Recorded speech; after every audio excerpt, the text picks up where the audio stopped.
찬양과 경배는 하나님께 드리는 예배의 중요한 두 요소입니다. 찬양은 하나님을 높이고 하나님이 행하신 놀라운 일들을 노래하는 것입니다. 경배는 하나님 앞에서 자신을 낮추고 한없이 높고 위대하신 하나님의 성품을 노래하는 것입니다. 다윗은 시편 9편에서 이렇게 고백하며 노래했습니다. 내가 전심으로 여호와께 감사하오며 주의 모든 기이한 일들을 전하리이다. 내가 주를 기뻐하고 즐거워하며 지존하신 주의 이름을 찬송하리니. 주의 모든 기이한 일들을 전하겠다는 것은 하나님을 향한 찬양입니다. 지존하신 주의 이름을 찬송하겠다는 것은 경배입니다.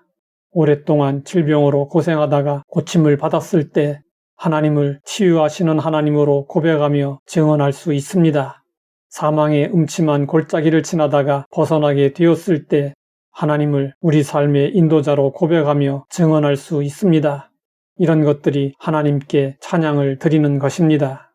또 하나님이 무가치한 나를 귀하게 여겨주심을 깨달았을 때 하나님을 사랑이시라고 고백하며 증언할 수 있습니다. 하나님이 고통당하고 있는 나를 일어서도록 도와주심을 경험했을 때 하나님을 긍휼히 무궁하신 분으로 고백하며 증언할 수 있습니다. 이것이 하나님을 향한 경배입니다. 다윗은 하나님의 기이한 일과 지존하신 하나님을 경험하자 전심으로 여호와께 감사하고 기뻐하고 즐거워하면서 하나님을 찬양하고 경배했습니다. 그러면 다윗이 하나님께 찬양과 경배를 올린 이유는 무엇이었을까요? 다윗은 그 이유를 이렇게 증언했습니다.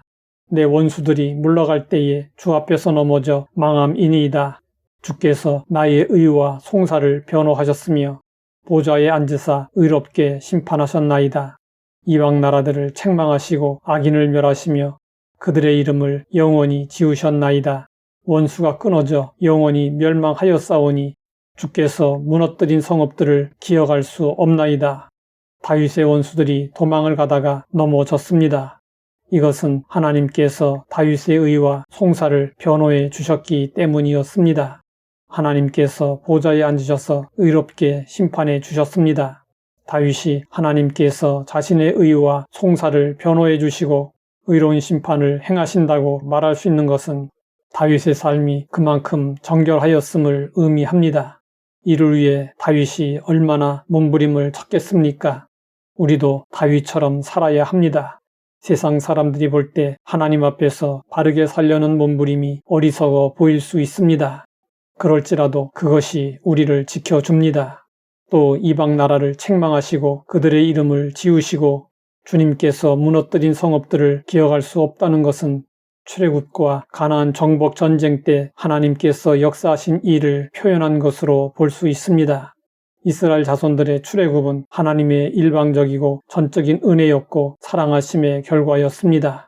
이스라엘 자손들의 행위로는 절대로 그 놀라운 하나님의 은혜를 입을 수 없었습니다. 하나님은 그들을 바로의 손에서 구원하시기 위하여 애굽에 10가지 재앙을 내리셨고 홍해를 갈라주셨고 홍해 바닥을 마른 땅과 같이 만들어 주셨습니다. 그리고 광야 40년 동안 구름 기둥과 불 기둥으로 인도해 주셨고 의복이 헤어지지 않고 발이 부르트지 않게 역사해 주셨습니다. 가나안 땅을 차지할 때에도 하나님의 역사는 그치지 않았습니다.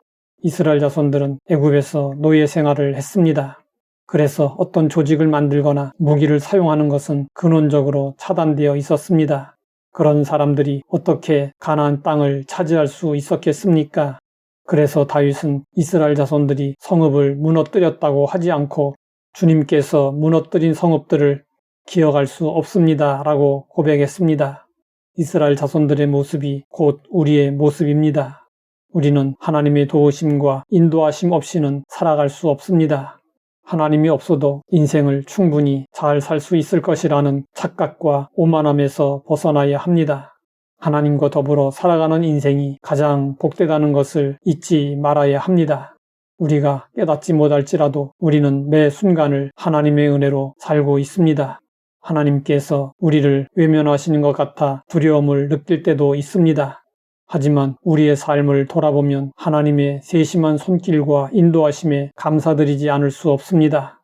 그렇다면 우리의 삶에 주님을 향한 찬양과 경배가 끊이지 말아야 합니다. 최근에 하나님을 기쁘시게 했던 찬양과 경배는 무엇이었습니까? 하나님 아버지 다윗을 통해 찬양과 경배를 배우게 하시니 감사합니다. 하나님의 기이한 일과 지존하신 하나님을 경험하게 하옵소서. 예수님의 이름으로 기도드립니다.